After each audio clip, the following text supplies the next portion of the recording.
दिलाय। खऱ्या अर्थाने एन ए प्लॉट आहे। प्रत्येक प्लॉटचा सातबारा स्वतंत्र आहे। टाउन प्लॅनिंग मध्ये मंजुरी घेऊन आपण लेआउट केलेला आहे।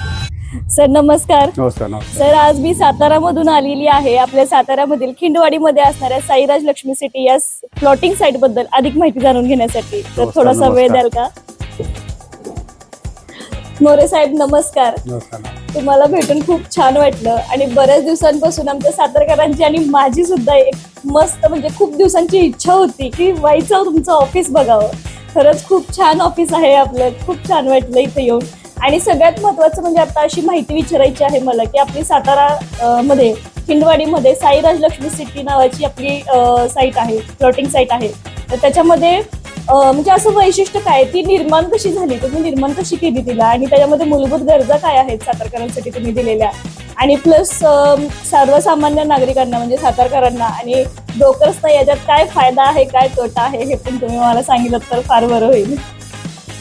बरं झालं आपण विचारलं। खरं म्हणजे आई जनाई माळाईच्या कृपेने, आई काळूबाईच्या कृपेने आजपर्यंत मी ज्या ज्या व्यवसायात पदार्पण केलं, पण त्याच्यामध्ये पहिलं समाजसेवा काय आहे, लोकांचं हित कशात आहे, यामध्ये मी जास्त जोर दिला। तुम्ही बरोबर प्रश्न विचारला। साताऱ्यामध्ये आई जनाई माळाईच्या पायथ्याला अतिशय निसर्गरम्य आणि धार्मिक वातावरणामध्ये 10.5 एकरमध्ये आम्ही एक लेआउट टाकलेला आहे। खऱ्या अर्थाने तुम्ही जो प्रश्न विचारता मूलभूत गरजा लोकांना काय अपेक्षित असतात की त्या ठिकाणी असणारे माझे 40 फुटाचे रोड, 2 ठिकाणी 2 एकरचा मोठा ओपन स्पेस ठेवलेला आहे, जिथे आपण त्या ओपन स्पेसमध्ये चांगल्या प्रकारची आधुनिक जिम, तिथे वृद्धांना तरुणांना चांगल्या प्रकारचा एक्सरसाइज करता यावा, एक चांगल्या निकोप वातावरणात बालगोपाळ त्या ठिकाणी वाढावेत, एक हेल्दी त्या ठिकाणी स्पोर्ट्स कल्चर तयार व्हावं। कारण मी एक स्पोर्ट्समन असल्यामुळे त्या ठिकाणी तो पहिला विचार केला। रस्ते अत्यंत मोठ्या प्रमाणात केलेले आहेत, मोठे। सातारा जिल्ह्यामध्ये हा पहिला एकमेव लेआउट असेल, त्यामुळे मी टाउन प्लॅनिंगला पहिले ठरवलं होतं रस्ते मोठे असावेत, ओपन स्पेस सुंदर असावी। त्या ठिकाणी आम्ही एकच मेन गेट केलेलं आहे। Underground pipeline, drainage line, street light या सगळ्या सुविधा आता ओपन कंप्लीट झालेल्या आहेत। आणि त्या ठिकाणी आपण पुढे जसं आपण जाल तसं सगळ्यात महत्त्वाचं ती झाडं जगली पाहिजे। आपण पाहतो की आता पावसाळा थोडासा लांबला आहे, त्याचं कारणच आता मध्यंतरी जवळजवळ 3,500 झाडं वृक्षारोपण मी त्या ठिकाणी केलं की जेणेकरून तिथं चांगली सावली होईल आणि येणाऱ्या तिथं सगळ्या लोकांना एक चांगलं लँडस्केपिंग आपण केलं आहे। त्या ठिकाणी मेन गेट केलं आहे, एकाच गेटने आपण आत येणार, एकाच गेटने आपण बाहेर जाणार आहोत, असं आत्तापर्यंत केलं। त्यानंतर पुढचं जे माझं नेक्स्ट प्लॅनिंग आता इमिजिएटली आपण ते संपूर्ण रस्ते सिमेंट रस्ते करतोय। वॉल कंपाऊंड पूर्वी आम्ही केलं होतंच, आता पुन्हा एकदा ते नव्याने वॉल कंपाऊंड उभं करतोय। त्या ठिकाणी सिमेंट रस्ते होत आहेत, त्यामुळे या ठिकाणी येणारा ग्राहक हा संतुष्ट असला पाहिजे। पेक्षा ती माझी एक फॅमिली आहे, ते माझं एक कुटुंब आहे आणि त्याला तो प्लॉट घेणं सुद्धा परवडलं पाहिजे। मी असं म्हणणार नाही की साताऱ्यामध्ये या ठिकाणी खूप मोठे रेट आहेत, ते रेट आहेत, त्या ठिकाणी भाव खूप मोठ्या प्रमाणात आहे, परंतु प्रत्येक साधारण कुटुंबाला, मग ते सेकंड होम असो किंवा पहिल्यांदा घेणारं घर असो, ठराविक लोकांना आपण फक्त अवघ्या 10.99 लाखामध्ये पर गुंठा आपण त्या ठिकाणी प्लॉट दिला आहे। खऱ्या अर्थाने एन ए प्लॉट आहे। प्रत्येक प्लॉटचा सातबारा स्वतंत्र आहे। टाउन प्लॅनिंगमध्ये मंजुरी घेऊन आपण लेआउट केलेला आहे, त्यामुळं त्या ठिकाणी घेणाऱ्या प्लॉटला सेपरेट सातबारा असल्यामुळे कजप झालेला आहे।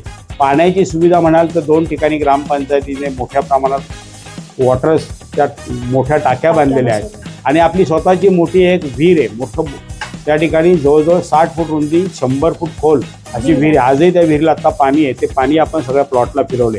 त्यामुळे साताऱ्यामधला पहिला लेआउट असेल आणि ज्या ज्या लोकांना प्लॉट परवडत नाही त्यांनी जरी मला येऊन सांगितलं की सर आम्हाला या रेटमध्ये सुद्धा परवडत नाही, 10.99 ठराविक, तर त्या ठिकाणी त्यांचा सुद्धा विचार केला जाईल, असं मी या ठिकाणी आवर्जून सांगतो। म्हणजे थोडक्यात असं म्हणावं लागेल आपल्याला की सातारकरांची म्हणजे ज्या लोकांना, जे लोक पहिल्यांदा प्लॉट घेणार आहेत त्यांची स्वप्नपूर्तीच तुम्ही करत आहात। 100% त्यांची स्वप्नपूर्ती होईल। कारण घर एक असं आहे की प्रत्येक कुटुंबाला स्वतःचं घर असावं वाटतं, पहिलं छत असावं, निवासाची व्यवस्था झाली की मग माणूस शांतीने बाकीचे आपले व्यवसाय असतील, उद्योग असतील किंवा फ्युचर असतं, त्याचं घर एक सुंदर। आणि त्या ठिकाणी आपण जर पाहिलं तर दुपारी सुद्धा गार वारा असतो, म्हणजे आपण थोडं खाली MIDCकडे चंदननगरकडे उतरलो तुम्हाला गरम जाणवेल, परंतु आपल्या स्पॉटवर दिवसा सुद्धा पंखा लावायची गरज नाही।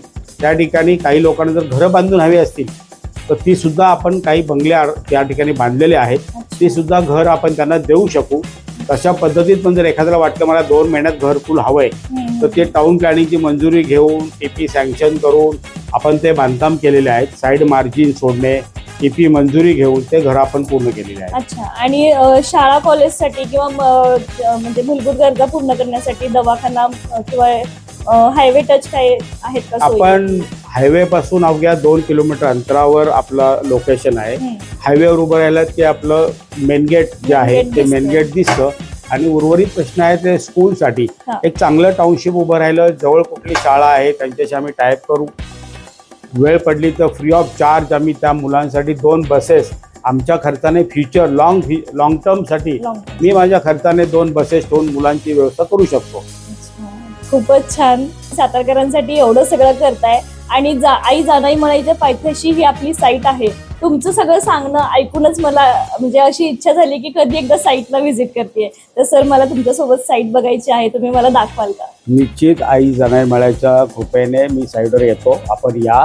कारण काय आहे की तिथे येणारे मंगळवार शुक्रवार एवढे धार्मिक लोक आहेत आणि बाजूला आपल्या प्लॉट सगळं फॉरेस्ट आहे. त्यामुळे तिथं कुठलेही प्रदूषण होणार नाही. भविष्यात कोणती कंपनी किंवा इंडस्ट्री येणार नाही. त्यामुळं फॉरेस्ट असल्यामुळे तिकडे कुठल्याही प्रकारचा त्रास या टाउनशिपमध्ये राहणाऱ्या लोकांना होणार नाही. त्यामुळे मी निश्चित उद्या परवा मी आपल्याला कळवतो. आपण नक्की साईडवर जाऊन मी तुम्हाला साईट व्हिजिट करतो. येस. आणि मला तुम्ही 3,500 जी झाडं लावली आहेत ती वेगळ्या वेगळ्या प्रकारची असतील, त्याचा पण नक्की मला लाभ घेता येईल. नक्की ती झाडं आपण पहा.